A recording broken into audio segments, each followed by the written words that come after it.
What if I told you that one of the best drum shops I've ever been to is in a little place called Mason, Ohio, at a place called Badges. And it's run by a guy named Charlie, who's a friend of mine. Charlie, what's going on? How's it going, man? It's going great, and I'm super excited about this discussion that we're going to have because it has to do with something that is so, I don't know, instrumental, if you will excuse the musical pun, to the drumming community that it's not a dying art, but man, we lost a lot of them during COVID, and that was a bummer. And it's the drum shop community. And a lot of people ask me, they're like, why should I go to a drum shop? I've got Amazon, I got Sweetwater, and I say, yeah, sure. We all like Walmart too, right? They have stuff that we need when we need it. But to understand part of the community, which I believe is one of the best things about drumming, is the community.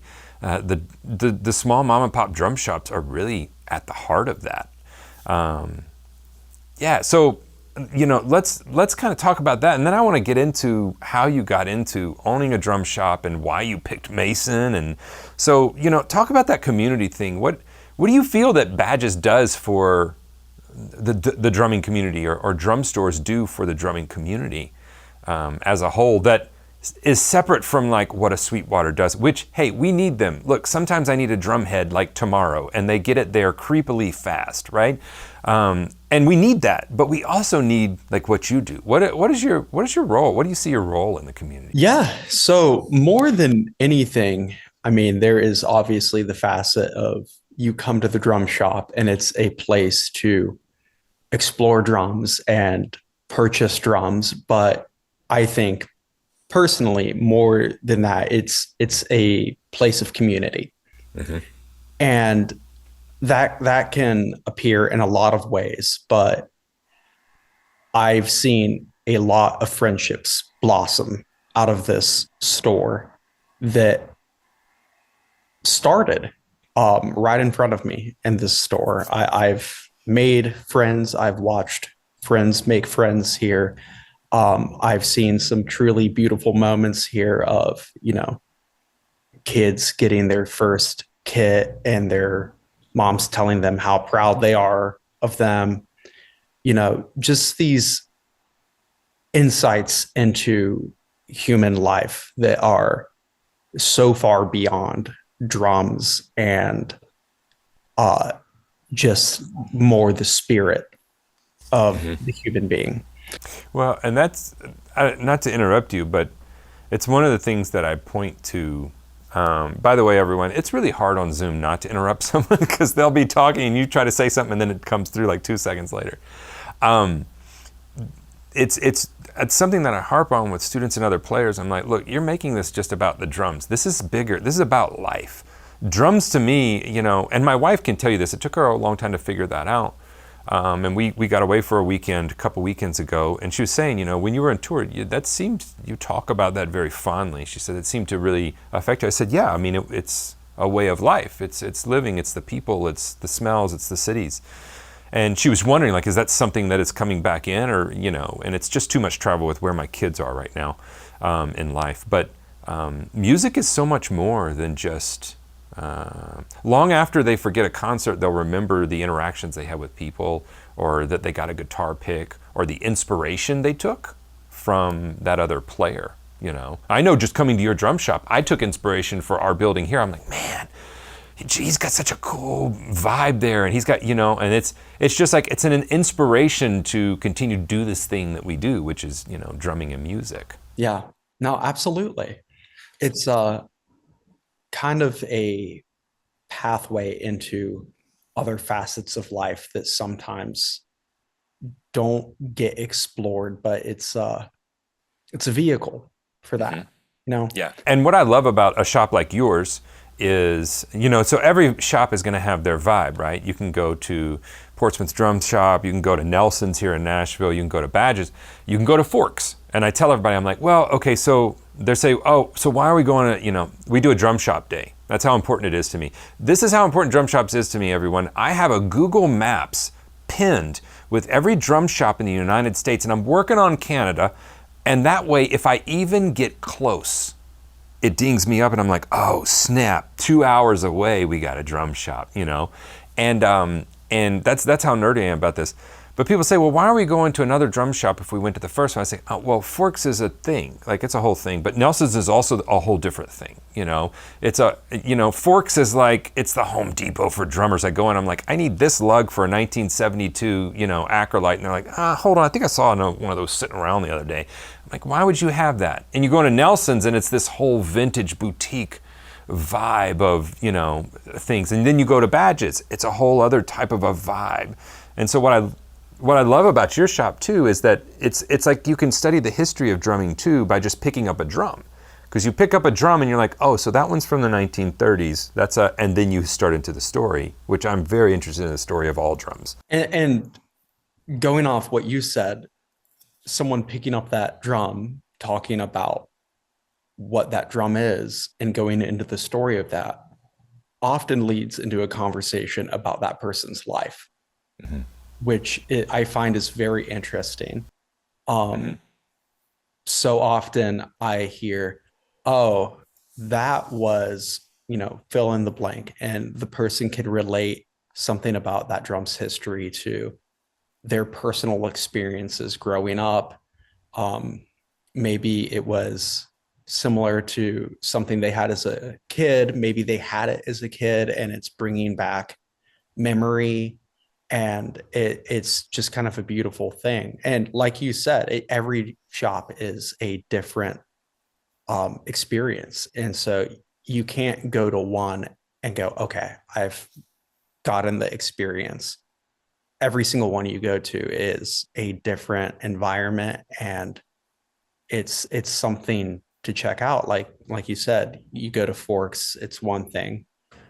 You go to Bryson's shop, it's another thing. And I spent a lot of time in Nashville when I was younger. I went to college at Belmont, and then I lived in Nashville for a short period of time after. And so I spent a lot of time at Forks. And then when Bryson's shop opened, I mean, I think that was a couple years before mine did, maybe 3 or 4 years before.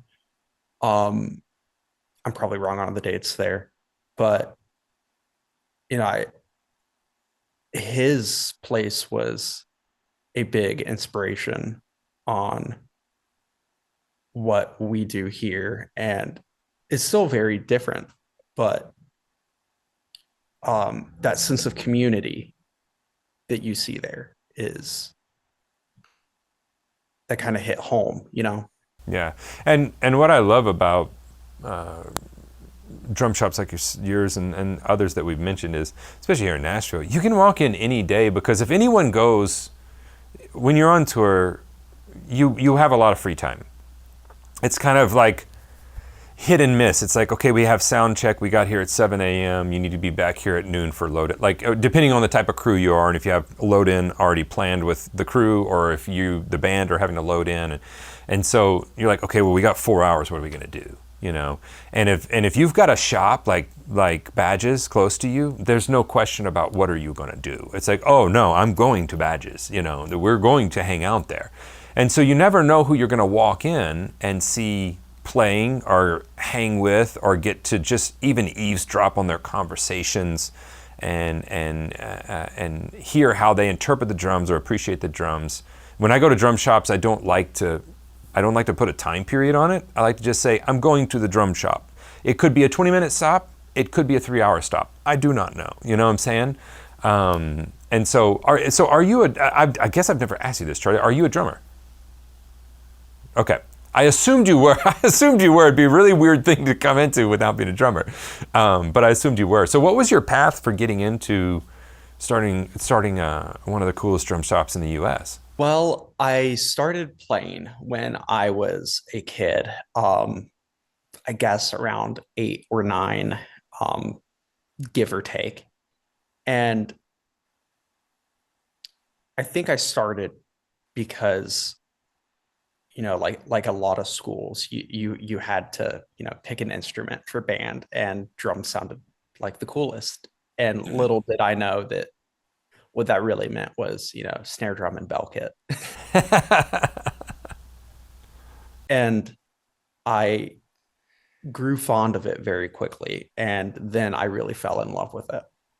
And so as I grew older, it became more and more a part of my life. I did more with school, and then I started to do more um,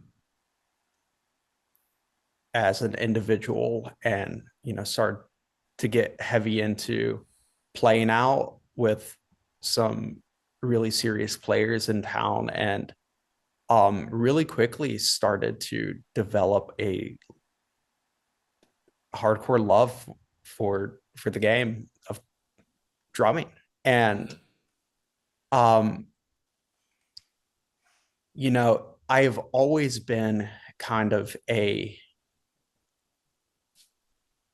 creative brained person. Like when I was a kid, I wanted to be an artist as a kid. And then there was like a short period I wanted to be an architect. And I was always that kid who loved Legos. Like I love the details in things. And it it applied to drums too. So the instrument I was playing, I wanted to know all about.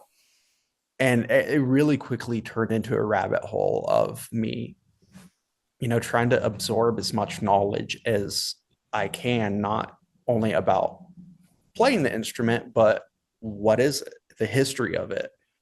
And of course, real quickly, I learned there's a semi infinite pool of knowledge there. But I just became really enamored by that. And so I wouldn't call myself a gearhead, but similar to like someone who I don't know, really likes the mechanical nature of things. I just really wanted to learn all the little parts and details. And so by the time college rolled around, I was kind of in this place where I wanted to make drums my career path in life. I was playing out still, and I was also um, doing some jobs and internships. I interned at Pearl for a while in Nashville, and um, I started to kind of get this thing in my head of, partly because I was going to places like Forks a lot, of man, I would love if there was a drum shop in Cincinnati. And there have been some in the past. Um, but I kind of brushed that, you know, out of the periphery pretty quick, because how am I going to make that happen? Right. And I started doing some jobs for a family friend, and he is very much an envelope pusher of do what you think you can't do. And our friend Tim, he kept pushing this idea of, if someone can do it in Cincinnati, who better? And I had to kind of say no, but eventually, I don't know, man. I got to this point of, well, if I'm going to do it, I might as well try to do it. I don't want to interrupt you. I want to point out a couple of things that you kind of, some nuggets that you kind of dropped along the way. And one of them being, one of the reasons I love drum shops is, as you said, it brings a community together, and it helps you have experiences that are connected to the drums that are bigger than just the drums. I was just talking to a student of mine, and he was telling me about starting and everything. And I said, so you started when you were, I think he started late 50s, and he was 64 at that time. And he said, well, I started in band when I was around 12. And he said, I kind of was playing the square pad and, in the marching band. He said, and then he immediately, as soon as he said that, he said, but my dad was killed. And then I had to stop playing and I had to go. So immediately it was like, boom, this huge life thing that he connected directly to drums. It's like he moved directly into that. He said, I had to relocate for the summer and I had to, and then he didn't get back to it until his mid to late 50s. I have a practice pad that I still use here, and everybody's like, Steven, please throw that ratty Real Feel pad out. It's one of the original like Real Feels, the big guy. And I remember standing outside of Mississippi Music with my mom, and $45 was like a lot of money for us, right? And I remember, we had gone in, I'd taken her there just to show her this practice pad. And then we were in the parking lot, and I'm not done with my sales pitch. I'm like, I gotta get this practice pad, And so I wound up telling her in the parking lot, I remember standing there, I said, Mom, I promise, I'll get your money's worth out of this practice pad. I promise you. And that was the thing. She went back in the shop and she bought the practice pad. So every time I'm on that practice pad, I was just playing it this morning, I'm like, I got to get Mom's money out of this practice. Like how many years later is this? But I remember specifically promising my mom, like, no. So every time I don't want to practice, I'm like, no, I told her I was going to get her money's worth. She believed enough to go. And that was a lot of money to us, And so it kind of connects this bigger picture of, it's not just drums. And to your point of you being an artist, that's another thing I wanted to kind of tease out a little bit. A lot of people think art is like, oh, it's drawing, it's painting, it's dance, it's music. And I'm like, no. Art is this building. And that kind of, when I was kind of bringing this building back, we're in a building that's over 100 years old, and the floors are over 100 years old. It's a lot of old stuff, and we rejuvenated it. We kept what we could. And it was in the middle of that project when it was like death by 1,000 paper cuts. I'd never done this, where I was looking at one of the walls, and I go, oh, we're creating art. This is a space. This is art. And then I got it. And I was like, I can do art. I love art. And so at that point, I started to view like what you do, curating a drum shop that has a vibe and a feel and how they treat, that goes into how you treat people, everything. It's an art form. It really is an art form for you to be able to, because art conveys a feeling to someone. You're trying to convey like, no, this is the feeling I want you to have. And it all has to do with where you place the shop and how the shop looks and how it feels when you come in. It's art, And so it doesn't surprise me that you're like, oh, I was really into art. I'm like, yeah, I know. That makes sense. Yeah, it's those things are not clear cut. It art is not oh, you paint or you sculpt, or it's really what you apply it to. And drums are an art, obviously. Music is art. How you put together a building, as you're saying, is art. I know very much what that's like. We got this building just a few years ago.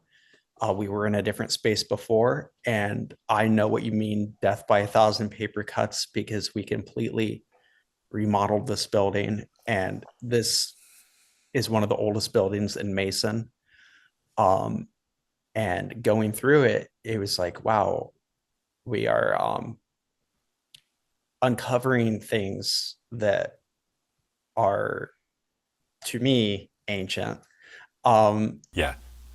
and adding to it. The ceiling is original, so I get to look up and kind of see how this connects to something that has never changed. So that's cool. Yeah. Well, and that's our ceiling and our same thing. Our ceiling and our floors are original. And they were a mess when we uncovered them, but I was like, I think there's something there. I think we can keep them, So okay, talk me through why Mason, because Mason is a suburb of Cincinnati, is that correct? Okay, so why not downtown Cincy? Why not just put smack dab in the middle of downtown? Well, I picked Mason for a few reasons. First and foremost, and this might sound cliche, but Mason is home to me. And I view this place as an extension of home. Um, I want the drum shop to not just be work. And sometimes, I need to turn this part of my life off, but I am never not semi thinking of it. Hmm. It's this is kind of a sanctuary to us. And so when when the open sign turns off and the door locks at the end of the day, I want to be able to take a breath and know that this is still home. Yeah. So that's one little nugget of it. The other is it is a nice midpoint location wise between downtown Cincinnati, Dayton, and a few other areas that people are going to be coming through. We have Kings Island just um, 2 minutes from us, which is one of the um, larger amusement parks in the country. I never really realized that until I got older because I'd gone there my whole life, but it is.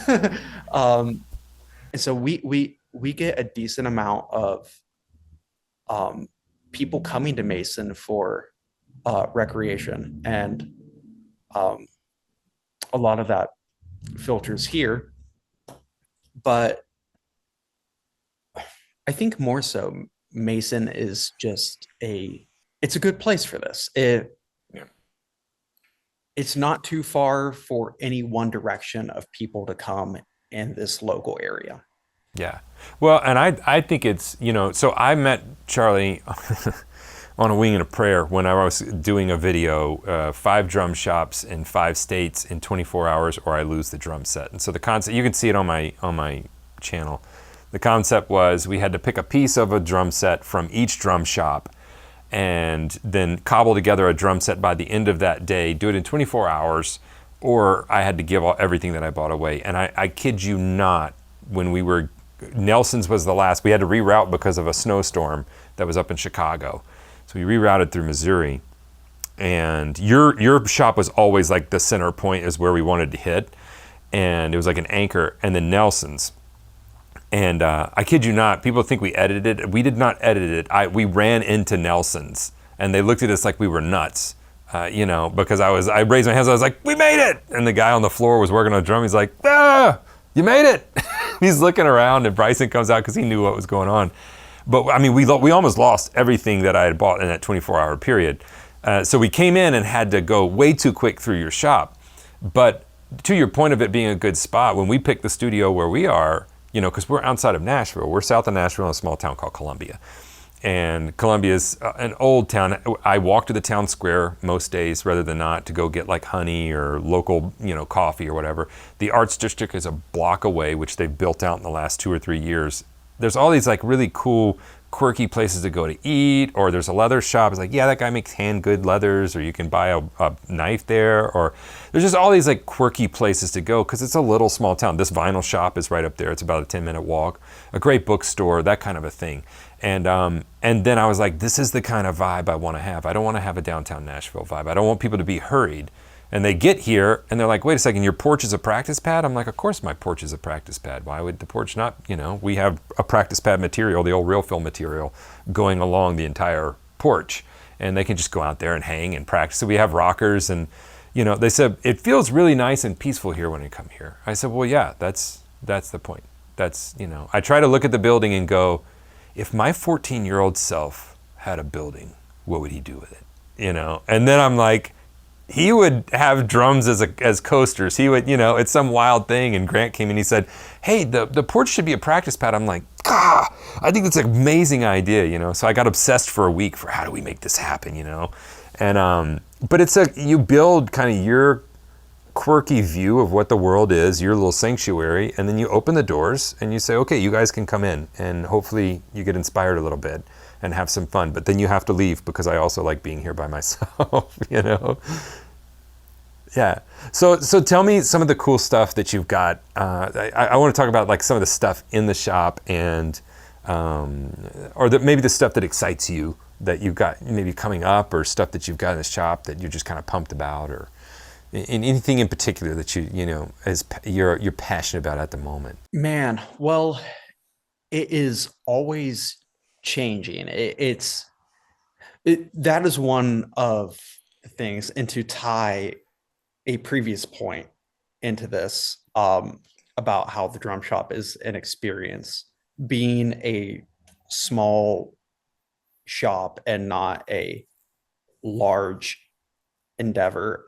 We only have one really of any given item, and we don't always bring the same thing back in.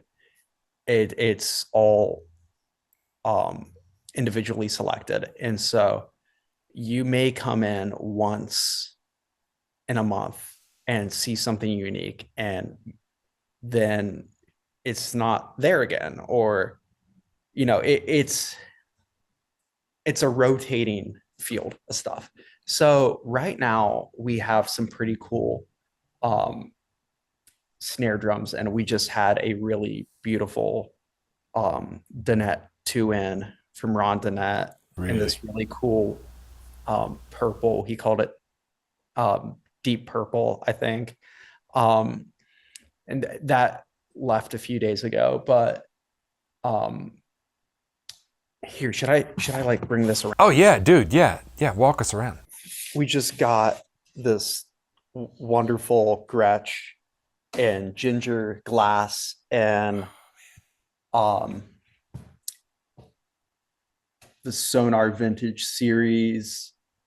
Um and here's Is that a Craviotto I just saw up there? Yeah, we have a few of those in right now. That's a private reserve with clip hoops and a single flange.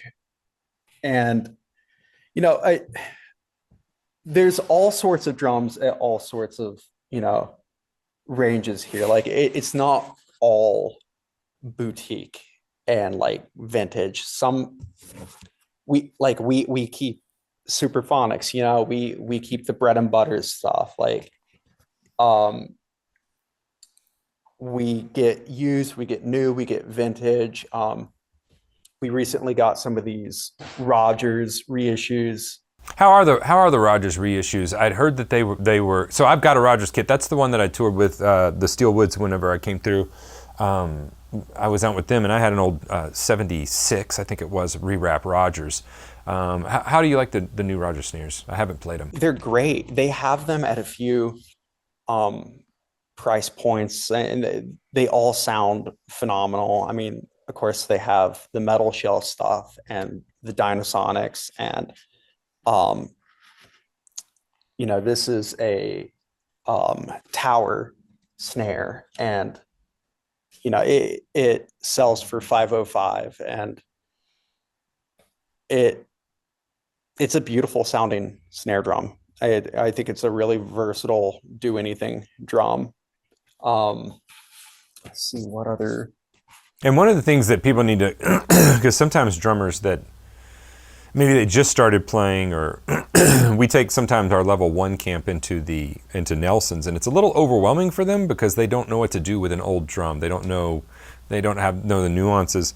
And something I try to tell people, we did a custom run of drums for SDS, which is my online drum school, and we did a dozen from a an independent drum maker in Mississippi with Swindle drums.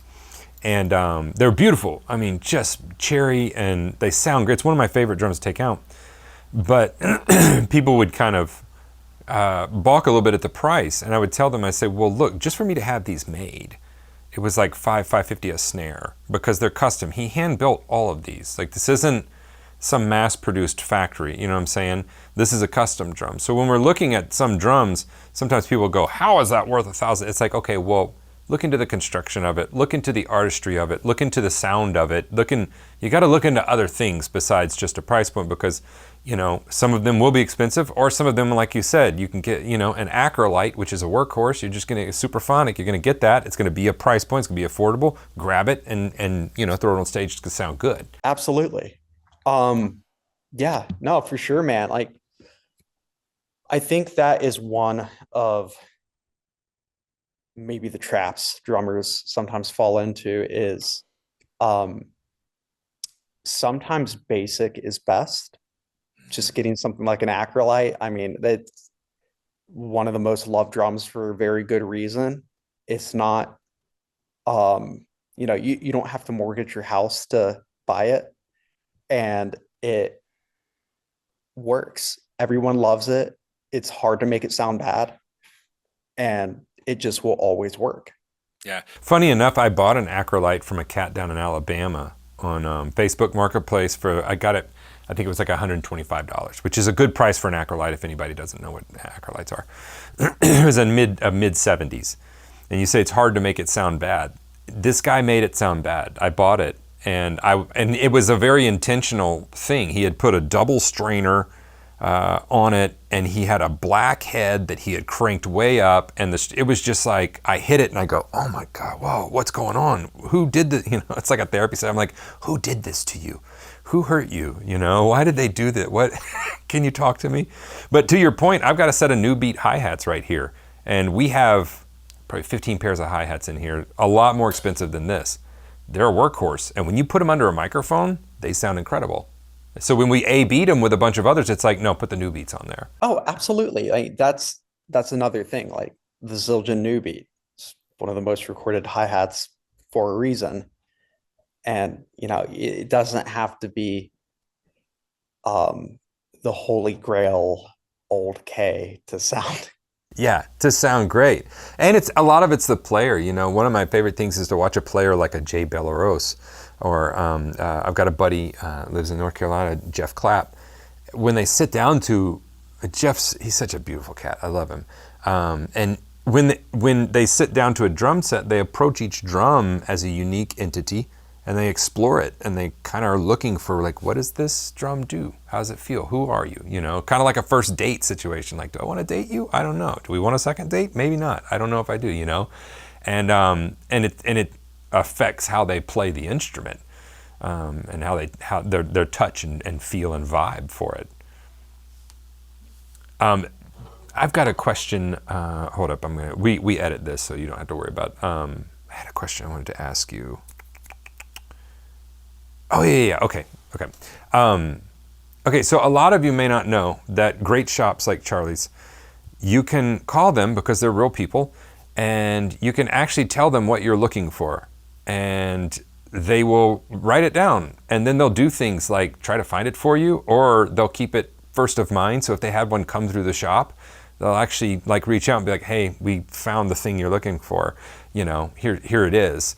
Because there are drummers that are looking for very specific things. I sold a cocktail setup to Clay at Forks. He works back in the parts department, fixing drums. And he had been looking for this cocktail drum setup for years. He's like, man, I saw one on tour years ago and I almost bought it over in England. He said, but it wasn't perfect. It didn't have this, this, and this. He knew everything about this Gretsch cocktail setup. And he had been looking for it, and he said, yours is actually almost in perfect condition. And the thing we found out, they had put a modern hoop mount for the little side tom. And the thing I found out was the spacer that they had put in so it didn't bang the side was actually the mounting block, and all it needed to be done was re-screwed back onto the thing. And the only thing it was missing was the dovetail wooden piece that set it into the thing. He said, I can have that retooled, man. It's no big deal. He said, this is a perfect set. So you have drummers like that are literally looking for a specific thing, Do you have any stories of where you've been able to kind of connect drummers with gear that they have either been looking for or wound up just being, one of their main workhorses? I do. A story that happened recently is I had someone come in with a blue sparkle Gretsch round badge. And it had been his kit since he was a kid, and he was an older gentleman, and he's getting out of playing, and time to let some of this stuff go. And he comes in, he's like, yeah, it's not in perfect shape. There's, it's missing this. You know, hasn't been out of the cases in like 20 years. You want to take a look at it and see if you can sell it for me? I'm like, yeah, sure. I get it out, and it's beautiful. It had original heads. It was missing, I think, a bass drum badge, and that's the only thing wrong with it. Mhm. And I'm like, yeah, hey, are you sure you want to let this go? This is kind of special. And so we end up putting it out for sale for him. And a drummer reaches out from Norway. And I'm always a little, when I get an inquiry about overseas, it's there's work involved. Oh yeah. I was a little bit like, oh, I hope this sells here first. But I just kind of had this feeling of like, no, get back to the guy today and um get him a quote. And so I do that, and he buys right away. And he messages me and starts thanking me and says, I've been looking for a blue sparkle Gretsch since I was a little kid. And this has been my dream kit since I was a little boy. And it was like, man, that's special. Like, this kit had been with this man for all these years and served him for all these years, waiting to go to this guy to fill a purpose in his life.